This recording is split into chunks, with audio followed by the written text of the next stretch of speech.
Buenos días, familias bendecidas, hermanos y hermanas.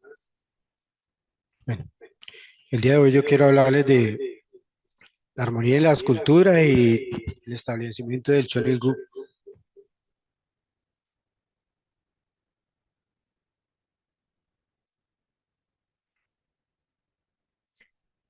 Aquí tengo un esquema de lo que es la armonía de las culturas a partir de Adán, ¿ya? Aparece aquí la figura de Adán y Adán como el centro de la humanidad o del ideal de Dios es el origen de dos culturas, ¿no? Que en realidad salen por separado después de la caída. Nosotros tenemos la cultura Caín y la cultura Abel. Entonces está aquí en esta primera parte, me está explicando lo que era la cultura Caín y la cultura Abel. Inicia con el ideal de Dios y el ideal de Dios está centrado en Adán y Eva, ¿no? Adán y Eva originalmente tienen dos partes. Tiene una parte interna y otra parte externa, ¿no? En el Génesis habla de que Dios insufló en el hombre el aliento de vida, ¿no? Y a partir de ahí el hombre llegó a ser un ser viviente, un ser espiritual. Entonces, el ser humano, al alcanzar la unidad con Dios, podría iniciar un mundo de armonía o un mundo unido, tanto interna como externamente, ¿no? La cultura unida, armoniosa. A partir de Adán y Eva podría haber iniciado una cultura de unidad interna y externa, ¿no? Que después de la caída no fue posible. Nosotros vemos de que Caín mató a Abel y a partir de ahí empezó una división entre los dos aspectos, ¿no? Entre el aspecto interno y el aspecto externo.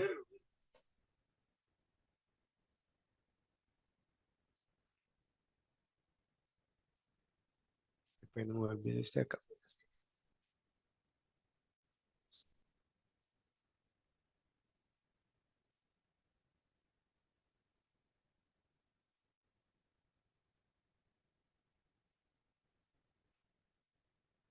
Bueno, voy a seguir hablando así nomás. Después de que Caín mató a Abel, entonces Dios empezó su providencia con Set. Dice que Dios le dio un tercer hijo y el tercer hijo fue Set. De la descendencia de Set, entonces después más adelante nosotros encontramos a Noé. Noé tuvo tres hijos y de esos tres hijos entonces Dios empieza su providencia a través de ellos. Encontramos de que en el tiempo de Noé, el fracaso de Cam fue como el origen de todo el problema en que en realidad Satanás invadió nuevamente, ¿no? Después del diluvio, entonces, nuevamente Dios tuvo que dividir y trabajar nuevamente con Sem. Y a partir de ahí empieza la providencia nuevamente, pasando una cantidad de generaciones hasta que llega Abraham. Entonces en Abraham nosotros encontramos que tuvo dos hijos, ¿no? Isaac e Ismael. A partir de Isaac e Ismael tendría que haber comenzado también una cultura unida o unificada, pero debido a que Abraham también había fracasado en la primera ofrenda y que no era posible después realizarla porque necesitaban pagar 400 años de indemnización, entonces simplemente Dios postergó su providencia y siguió adelante como si no hubiera pasado o no hubiera habido postergación de la restauración. Ahí encontramos después nuevamente que Isaac continúa la providencia y, y la retoma su hijo Jacob. Dice que Jacob tomó la providencia del hermano, ¿no? Tomando la primogenitura, entonces él llegó a ser el centro del pueblo de Israel. Dice en el Génesis que él luchó con un ángel y a partir de ahí entonces él se encuentra con su hermano y en cierta forma alcanzan como una unidad, ¿no? Y Dios puede trabajar con ellos. Pero cuando ellos alcanzaron una unidad o comenzaron a vivir en unidad, ellos ya tenían 40 años. Entonces Dios tuvo que realizar eso a través de la nuera de Judá. Fue en el vientre entonces de Faré y Sara, donde se pudo lograr el intercambio, ¿no? O la unidad de los dos hermanos, el cambio de linaje, ¿no? O cambiar el aspecto interno y ponerlo como parte primordial, que nosotros sabemos que a partir de la caída el ser humano dedicó solamente a la parte externa, ¿no? Entonces, completamente todo lo material había dominado el ser humano y a través del cambio de linaje o el cambio de la inversión en el vientre, ya puede darse el nacimiento del Mesías nuevamente, ¿no? O del nuevo Adán. En este caso, Jesús viene sobre el fundamento de todo el intercambio que había pasado, ¿no? De todo el trabajo de Dios a través de la historia. Nosotros vemos de que a través de la historia después, tanto,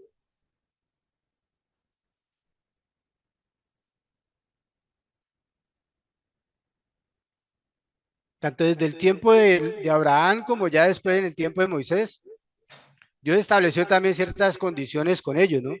Después de que ellos ya terminan los 4 años de indemnización en el palacio del faraón, o ya termina el tiempo de esclavitud, Moisés es llamado por Dios y dirige el pueblo de Israel para la tierra elegida, ¿no? Dios le da 10 mandamientos a Moisés y Moisés a partir de ahí empieza ya la providencia a un nivel nacional. Nosotros encontramos algunas cosas diferentes aquí en realidad en la providencia, ¿no? Primero que todos lo que eran las condiciones para llegar al Mesías ya habían sido dadas, ¿no? La inversión también de dominio ya había sido logrado y, y a partir de ahí empieza el pueblo de Israel centralizado en las dos tablas de piedra, ¿no? Que significaban como el nuevo Mesías. Hay otras condiciones más como lo que nosotros encontramos como que a partir de ello también él le pide hacer ofrenda, ¿no? La ofrenda era como un punto central también para la separación, a pesar de que ya habían sido hechas ofrendas en el pasado, desde el tiempo de Noé y en el tiempo incluso de Adán, para lograr el cambio de linaje y como la propiedad de Dios. En el tiempo de Moisés, Moisés también hizo su ofrenda, ¿no? Que fueron los 40 años en el palacio del faraón. Después de ello, entonces, encontramos que en el pueblo de Israel hay algo muy particular, ¿no? Ellos hicieron el diezmo de la ofrenda. El diezmo de la ofrenda es algo muy importante, ¿no? Y es porque en realidad el número 9 siempre había estado como al lado de Satanás, ¿no? El número 6 y el número 9 han sido relacionados con Satanás. Y la razón es que en realidad no hay completación, ¿no? Mientras que el número 10 es el regreso a la unidad, ¿no? O el retorno a la unidad.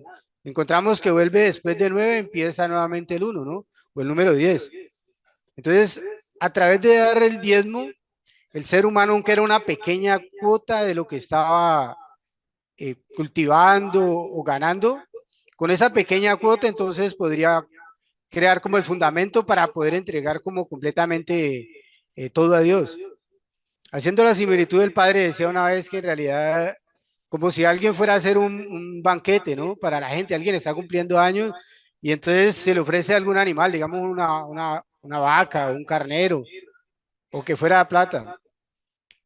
Lo que son en alimentos, por lo menos que puede tomar esta persona, es algo muy poco. En un plato se le sirve y eso va a ser lo que él se va a tomar de todo ese banquete. Pero todo ese banquete está representando la totalidad de todo lo que ha sido ofrecido, ¿no? Si es una vaca, entonces esa es como la parte diezmada, ¿no? Que se va a comer en realidad la persona. Cuando nosotros ofrecemos algo a Dios, entonces es algo semejante. Aunque nosotros no vamos a ofrecer completamente todo, estamos ofreciendo el diezmo, Dios puede tomar esto como si fuera un todo. A partir de ahí, entonces, Dios puede hacer como la separación, ¿no? De todo lo que nosotros tenemos, pasa al lado de Dios. Ese es como el punto que nosotros tenemos que tener en cuenta en la ofrenda. Nosotros no solamente tenemos que dar un tiempo de ofrenda material, ¿no? Nosotros tenemos una ofrenda material en que nosotros ofrecemos nuestro diezmo y algo otras cosas. Pero además de eso, también nosotros sabemos que tenemos tiempo, ¿no? El día tiene 24 horas y esas 24 horas, el 10% de ese tiempo, pues son 2 horas 40, ¿no? Ese tiempo es el tiempo de Dios que todo ser humano también tiene que entregar para Dios. Las personas que están haciendo labor pública, pues están entregando 100% para Dios, ¿no? Pero las personas que no podemos ofertar todo nuestro tiempo para Dios, por lo menos el diezmo de nuestro tiempo, ¿no? El 10%, 2 horas 40. A través de ello nosotros hacemos oración, hacemos condiciones, colaboramos en testimonio. Es algo importante que nosotros tengamos en cuenta que a partir de eso también empieza como nuestra separación y parte como de también un nuevo pueblo elegido, ¿no? A partir de Jesús entonces ya Dios intentaba de que las dos partes que han sido separadas por la caída de Adán, que había sido la división entre el cuerpo y el espíritu, se pudieran unir a través de Roma, a través del Imperio Romano. Entonces, si Jesús hubiera tenido éxito, hubiera sido aceptado por el pueblo de Israel, entonces el Imperio Romano podría haber sido unido, ¿no? Toda la cultura que ya había sido creada desde Grecia y estaba pasando al Imperio Romano, junto con toda la cultura interna que existía ya del pueblo de Israel o el pueblo hebreo, iban a encontrar su centro en Roma y entremezclarse. Entonces, la cultura externa que estaba gobernando Roma iba a quedar también subordinada a la cultura hebraica, ¿no? Entonces, el cuerpo y el espíritu irían a ser unidos en una sola cultura, ¿no? Que en este caso sería el Imperio Romano. Nosotros sabemos de que esto no fue posible y finalmente, después de 400 años, empieza el Imperio Cristiano en una parte más al, ¿cómo se llama? Como al occidente, al oriente de Roma, que es Constantinopla, ¿no? Entonces Constantino crea Constantinopla a partir de Vespasiano, que empezó a trabajar en estos lados de estas tierras. Después Constantino y después su hijo Constantino I se dedican aquí en Constantinopla a expandir el dominio cristiano, ¿no? Él simplemente deja de que en realidad los bárbaros invadan Roma. Y a partir de ahí entonces Constantinopla toma como el centro de la providencia. Él después vuelve a Roma, retomando la cultura de Roma y crea el Imperio Romano de Oriente. Después de ello entonces, más adelante, 6 siglos más tarde, nosotros encontramos que hay otra integración también de la parte interna y la parte externa, ¿no? En el siglo sexto, después de Cristo, aparece también el Islam, ¿no? En el año 570 nace Mahoma y, y después del nacimiento de Mahoma, en el año 610, él recibe revelación de Dios, ¿no? Dice que el ángel Gabriel apareció a Mahoma y le dio una revelación, ¿no? Y completamente todo lo que él le habló fue algo que pasó oralmente hasta que después fue escrito. Fue pasado oralmente inicialmente a través del archivo. Y después, cuando, cuando la cultura árabe entra en Constantinopla o se toma Constantinopla, inicia un tiempo en que la parte como Caín y la parte Abel, que en este caso eran como las dos partes de estas culturas, interactúan nuevamente para unirse. Empieza el renacimiento en ese tiempo, ¿no? Después de esta cultura, entonces, prácticamente es como el fin de la Edad Media, que fue el tiempo en que decían que, por ejemplo, la iglesia cristiana había ayudado para la caída de Roma, que habían acabado, por ejemplo, lo que era Alejandría también, para acabar los libros y crear como una ignorancia total, ¿no? Aunque en realidad la Edad Media no fue solamente eso, ¿no? En la Edad Media también se crearon universidades. Hay partes muy positivas también. La gente se dedicó a la parte interna solamente y menospreció como el cuerpo, ¿no? Eso conllevó a que las personas dijeran, bueno, pero en realidad también nosotros necesitamos vivir, ¿no? Tenemos un cuerpo físico y necesitamos también algo, hogar todos los elementos que necesitamos para vivir una vida física, ¿no? Esto conllevó a que las personas una vez tuvieran lo que fue la integración con todos los elementos de la cultura griega nuevamente en Constantinopla. Toda esa cultura que estaba en Constantinopla fue llevada nuevamente a Europa. Y a partir de ahí, entonces, los pensadores comenzaron lo que nosotros conocemos como el humanismo, ¿no? A partir del humanismo surgió el iluminismo y después del iluminismo finalmente llegó lo que nosotros conocemos como el comunismo. Dios en realidad viendo de que el propósito del ser humano o el propósito de Dios mismo es crear una cultura unida o armonizada. Obviamente, al, al pasar el tiempo del humanismo, tenía que haber también un renacer de la cultura interna, ¿no? Esto conllevó a que, a que surgiera también alguien que pudiera crear como ese momento de decirle al Papa, ¿no? Vea, algo está pasando aquí, vamos a solucionar también que la gente está dedicándose solamente a lo físico, ¿no? Está completamente secularizada. Entonces Martín Lutero empieza la reforma religiosa, después seguido por Calvino y Zwinglio, ¿no? Y a partir de ahí, después vienen los despertares religiosos, ¿no? Que nosotros conocemos como el primer despertar religioso y después el segundo despertar religioso. Cuando nosotros llegamos a la edad contemporánea o el tiempo nuestro también, nosotros ya encontramos lo que el Padre ha hablado, ¿no? Originalmente Dios estaba esperando de que en Inglaterra se pudiera crear como el fundamento para el ideal de Dios, ¿no? Pero no fue posible debido a la corrupción que había, tanto dentro del papado, que era Roma, después trasladado a la isla de, o lo que es Inglaterra, y después trasladado finalmente a los Estados Unidos, ¿no? Estados Unidos llegó a ser como la vanguardia de todo el despertar religioso. Y a partir de ahí, lo que Dios estaba buscando era la unión del aspecto interno y del aspecto externo, ¿no? Después de haber comenzado la labor con Estados Unidos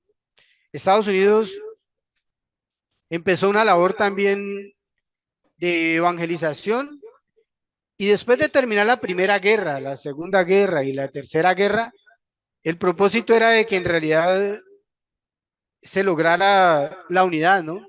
Una vez llegó el Mesías o el Padre estaba en la tierra, la Corea mismo, que era el centro del ideal de Dios, necesitaba unirse con el Mesías, ¿no? Con el Padre en su tiempo. Pero esto no fue posible, ¿no? El cristianismo rechazó al Padre y debido a ello, entonces, el comunismo pudo tomarse la parte norte de la parte de Corea, ¿no? De la península coreana. A pesar de que en realidad el padre sobrevivió a todo esto que pasó, a esta invasión de Satanás también a Corea, el fundamento fue perdido y el comunismo se tomó Corea del Norte, ¿no? Para lograr una cultura unida o armonizada, pues estas dos partes tienen que ser unidas. Todo lo que a través de la historia ha sido dividido, en este tiempo, a través del Mesías, que es quien viene como la representación de Dios y logra la unión de mente y cuerpo, y la formación de una familia y la armonización de una sociedad, ¿no? Una cultura unida tiene que ser expandido, ¿no? A nivel mundial. Pero esto no es posible hasta que la misma Corea, que es como el centro del nivel nacional para la expansión, llegue a una unidad. Nosotros sabemos que mientras que en Corea del Norte la gente no acepte a Dios completamente, la gente del sur, por el otro lado, fue nombrada como la Israel del Oriente, ¿no? Para que esto se pueda dar, entonces se necesita la unidad de las dos partes. El padre explicaba de que el centro de la armonía no es simplemente solamente la parte interna o la parte externa, ¿no? El centro de la unidad es el amor verdadero de Dios. Originalmente si Adán hubiera caído, Adán hubiera sido la encarnación del amor de Dios. Habiendo sido la encarnación del amor de Dios, uniéndose con Eva y siendo un solo cuerpo, a partir de ahí entonces Dios podría crear como un lugar o el asentamiento en el mundo físico, ¿no? El centro entonces sería el amor entre Dios y esa primera pareja, ¿no? El amor verdadero llega a ser el centro para la creación de una familia y su expansión, de la tribu, de la sociedad, la nación, el mundo. Hay muchas cosas que pueden heredar, ¿no? Pero el centro del amor verdadero. ¿Cómo une la mente y el cuerpo? La unión de ambas partes se logra solamente con el amor verdadero, ¿no? No puede llevarnos a la unidad ni la guerra, ¿no? Ni la ideología tampoco nos puede llevar. O incluso solamente si nosotros nos dedicamos a las cosas internas y nos dedicamos solamente a hacer oración. Son importantes todas estas cosas, ¿no? Pero lo más importante es el amor verdadero.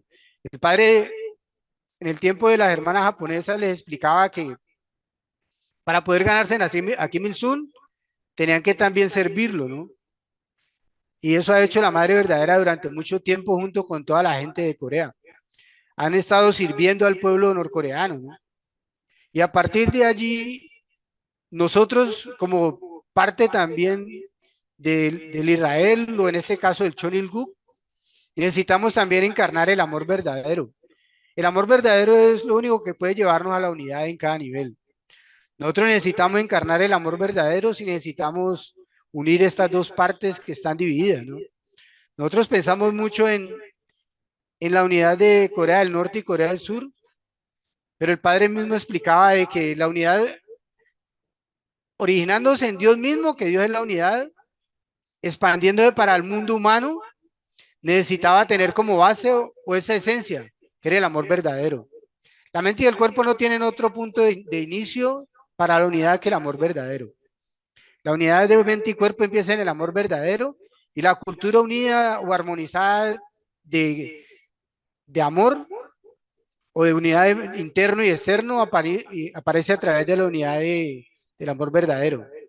Solo el amor verdadero puede traer la cultura unida o armonizada. Yo quería mostrar otro esquema, aquí no me salieron, tampoco difícil, pero pues de todos modos llegamos hasta el Imperio Romano y de aquí pasamos a Constantinopla y llegamos nuevamente al tiempo actual. En este momento nosotros estamos buscando a través de las condiciones que estamos haciendo la unidad de Corea del Norte y Corea del Sur. Y la unidad de todos nosotros, ¿no? Como un solo cuerpo unido, donde Dios pueda venir a vivir. Para el 2025 estamos esperando la entrada en el templo, ¿sí? En el santuario, pero para ello también necesitamos el amor verdadero. Nosotros necesitamos saber de que nosotros tenemos que buscar el camino hacia la armonía a través del amor verdadero. No es la lucha, ni tampoco solamente la parte ideológica. Si nosotros nos ponemos a hablar de cuanto a conocimiento, hay unos que saben más que otros, ¿no? Si nos ponemos a compararnos con los hermanos de la iglesia, los coreanos, pues ellos tienen mucho más conocimiento que todos nosotros. Pero en el amor verdadero nosotros podemos tener la misma capacidad. El amor verdadero nos nivela, exactamente. Y a partir de ahí entonces puede comenzar una cultura unida o armonizada. No nos podemos a pensar quién sabe más que el otro o quién tiene más económicamente, quién tiene más poder, porque hay también culturas más poderosas, ¿no? Estados Unidos es el desarrollo total de lo que es la cultura de la parte externa, ¿no? Entonces, para poder lograr la unidad entre lo que nosotros encontramos en este tiempo en Corea, se necesita también la colaboración, no solamente a nivel de Corea, ¿no? El padre explicaba también que para que Corea del Norte y Corea del Sur se unieran, había también tres partes, los tres arcángeles, que eran Estados Unidos, Rusia y la China, necesitaban armonizarse. Y a partir de esas tres partes también, pues podría lograrse unir. Una vez se logra la unidad de Corea del Norte y Corea del Sur, se puede expandir más fácilmente para las otras partes, pero es como el centro, ¿no?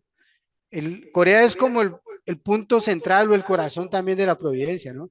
Y a partir de ahí, de Corea Unida, las otras partes o las naciones grandes, ¿no? Las grandes potencias que nosotros encontramos pueden ser unidas o armonizadas. Entonces, el centro del amor verdadero.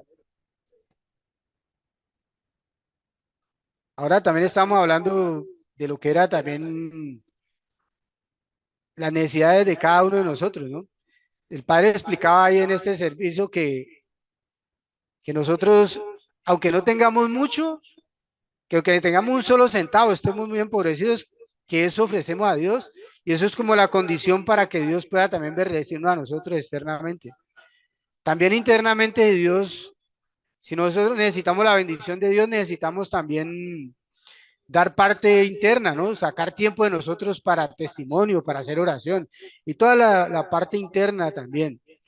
Nuestro diezmo de tiempo entonces 2 horas con 40 minutos, ¿no? Es el diezmo interno también para nosotros. Yo no tengo nada más que me que hable de ustedes y esto era todo lo que yo tenía como para compartir con ustedes.